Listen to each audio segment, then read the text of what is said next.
Pernah kepikiran nggak gimana caranya tumpukan data yang kelihatannya acak-acakan itu bisa diubah jadi keputusan bisnis yang super cerdas? Hari ini kita akan bongkar rahasianya, kekuatan statistik.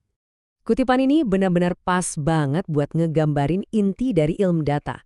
Statistik itu ibarat lem perkatnya, yang nyambungin dunia coding dengan analisis yang mendalam. Tanpa statistik, data ya cuma sekumpulan angka aja, nggak ada artinya. Oke, jadi gimana kita mulai ngobrol sama data-data ini? Nah, jawabannya itu ada di dua cabang utama statistik. Coba deh bayangin statistik itu kayak kotak perkakas dengan dua alat utama. Seperti yang bisa kita lihat di tabel ini, yang pertama itu statistik deskriptif. Ini tuh kayak kaca pembesar kita, gunanya buat ngeliat dan ngegabarin data yang ada di depan mata kita. Nah, alat yang kedua, statistik inferensial, ini lebih kayak bola kristal. Alat ini bantu kita bikin tebakan-tebakan cerdas soal data yang belum kita lihat. Yuk, kita buka kotak perkakas yang pertama.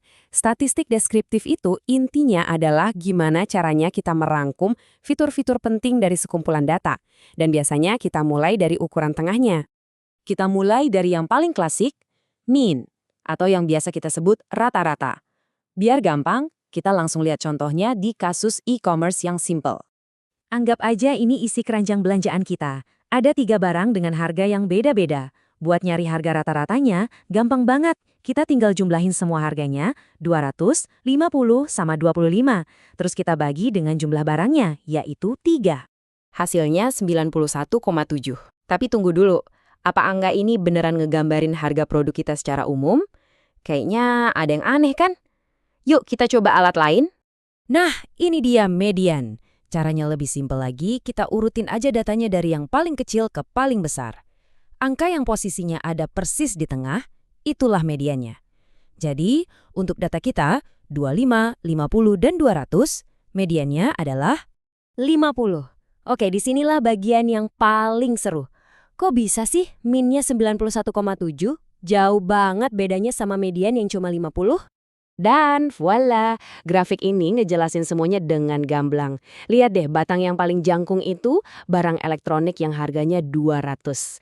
Nah, nilai yang super tinggi ini, yang kita sebut outlier, itu narik angka rata-rata ke atas. Sementara itu median cuek aja, dia tetap nongkrong di tengah dan akhirnya ngasih kita gambaran harga yang lebih realistis. Oke, sekarang kita ganti alat. Kita pindah ke kotak perkakas kedua, di mana kita pakai sampel data yang kecil buat bikin tebakan-tebakan pintar tentang kelompok yang jauh lebih besar. Salah satu teknik andalannya itu namanya uji hipotesis. Kedengerannya rumit ya, tapi sebenarnya ini cuma cara yang sistematis buat ngecek apakah asumsi kita itu beneran didukung sama data atau enggak. Contohnya gini deh, bayangin ada perusahaan yang pengen tahu apakah beneran ada perbedaan pendapatan yang signifikan antara karyawan di cabang A dan cabang B. Jadi, dalam pertarungan ini kita punya dua kontestan. Di sudut pertama, ada hipotesis 0 atau H0 yang bilang, nggak ada apa-apa kok, perbedaannya cuma kebetulan. Nah, di sudut lain ada hipotesis alternatif atau H1 yang teriak, ada perbedaan beneran di sini. Setelah kita olah datanya, keluarlah sebuah angka sakti yang namanya p-value. Gampangnya, p-value ini kayak pengukur kebetulan. Makin kecil angkanya, makin kecil kemungkinannya hasil yang kita lihat itu cuma kebetulan. Nah, di dunia sains, biasanya kita pakai patokan 0,05.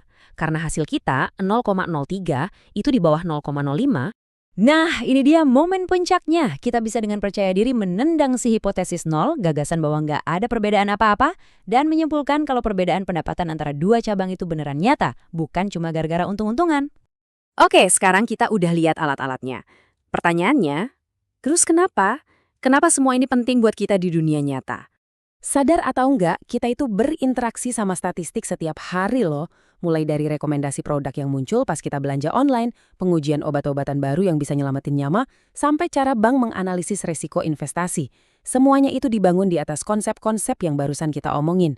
Jadi intinya, statistik itu bukan cuma soal angka dan rumus yang bikin pusing. Statistik itu adalah bahasa yang kita pakai buat nerjemahin data mentah jadi pengetahuan, dan yang paling penting jadi tindakan nyata. Nah, sebagai penutup, aku mau kasih kalian satu teka-teki kecil nih. Ingat kan soal produk elektronik kita yang harganya mahal banget tadi? Coba deh pikirin, kenapa ya para ekonom hampir selalu ngomongin pendapatan median suatu negara, bukan pendapatan rata-rata alias min? Pikirin deh. Jawabannya, Well, itu nunjukin betapa kuatnya statistik dalam membantu kita melihat gambaran dunia yang sesungguhnya.